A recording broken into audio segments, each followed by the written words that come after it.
The VA is not telling us the whole truth, and I'm going to prove it to you. It's actually going to be pretty easy to do that. Now, this all revolves around this ginormous claim backlog that everyone always talks about.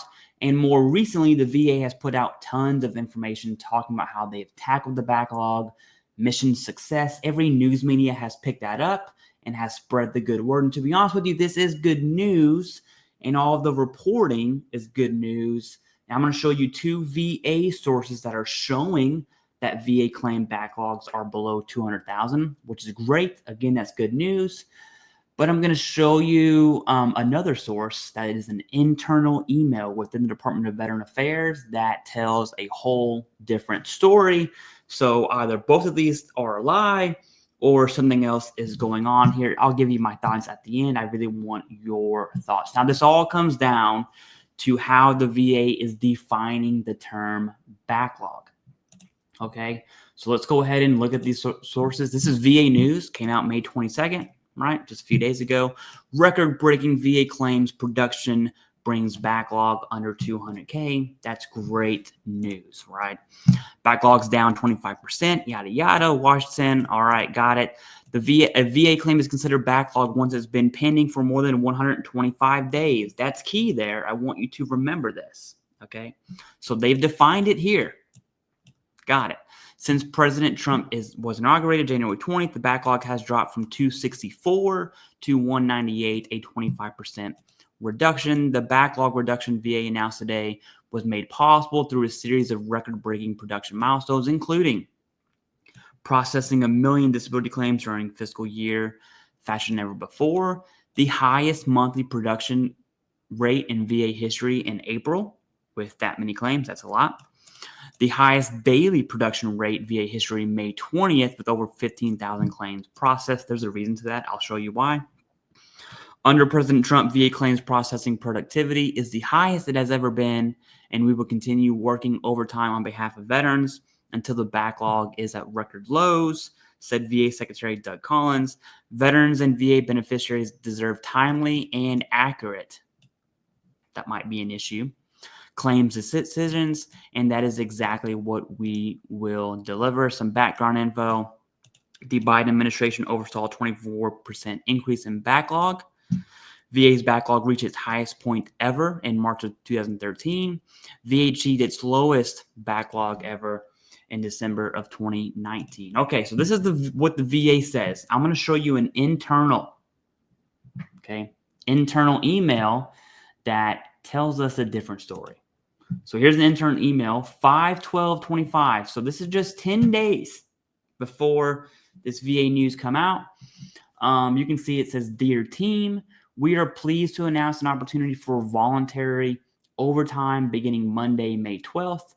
This initiative supports our efforts to reduce the backlog of veterans claims that are over 125 days old." Of note, remember, they defined it in the email and they defined it here using the same criteria, over 125 days.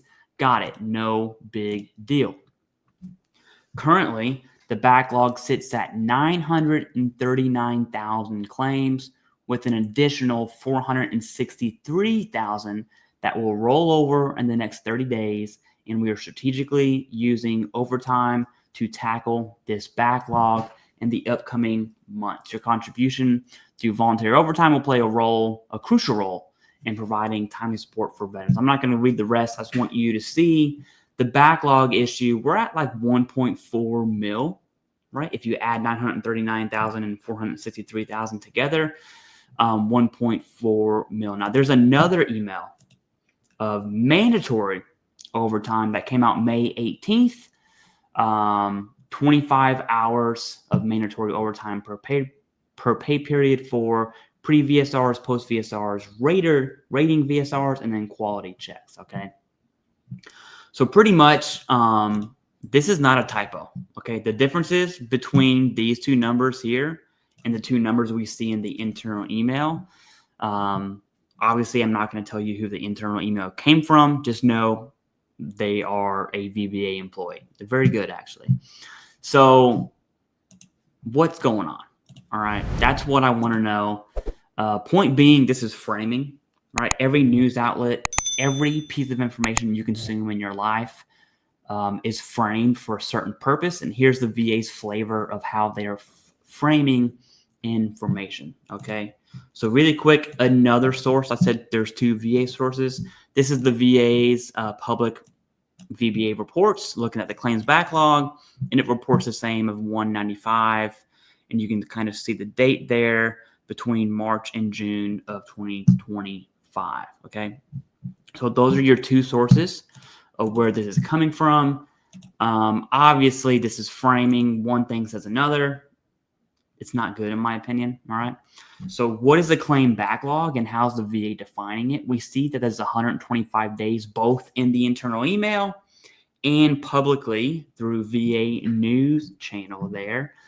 But then we see about 1 million claims with an additional 460,000 on top of that from the internal email. And then again, the 264-ish thousand on VA news. So not a typo, something's going on there. All right. I just want a straight answer, to be honest with you. Are these increased claims, right? Are they talking about HLRs and supplemental appeals? Are they parsing out the backlog by regional office? Okay. Are they dependent claims? I mean, there's so many ways to cut the same cake. How's the VA defining it? And clearly, just blanketly saying 125 days or more is a backlog claim is obviously not the definition they're using. There's definitely going to be some more demographic sets on that, right? And the point is, the VA's framing information. These aren't typos, and to be honest with you, at this point, I really just want a straight answer. It seems like everything we get is a, hey, this is going on, but blah, blah, blah, blah, blah. I get everything's nuanced, but man, at this point, that is a huge, huge difference, right? If you take 1.4 mil, even let's just call it 1 million. Okay, we'll deduct 400,000, and you take the highest point of the backlog as reported here. That's still a 736,000 VA claim difference, right? So even with a large buffer space, the math is not mathing. Now, I'm from Kentucky. I'm not the best person at math, but what I do know is this right here and that right there are 2 totally separate things, right? The backlog as defined in this email is not the same backlog as defined here. Now, remember, this is public. This is not. This is an internal email. I'm not supposed to have it. You're not supposed to see it. We got it. Don't worry about that. It's here. There's another one there about the backlog. Oh, and I did mention that the highest point in history. That's because you have mandatory overtime and voluntary overtime. And so that's how this number is possible. Okay. Anyways, I want to know your thoughts on just the VA pushing out information that is clearly, I'm not guessing here, okay? It's their heads over here, butts over here, what's going on, I don't know. Let me know your thoughts on that. And if you made it till the end, let me know that down below in the comments. And as always, thank you very much.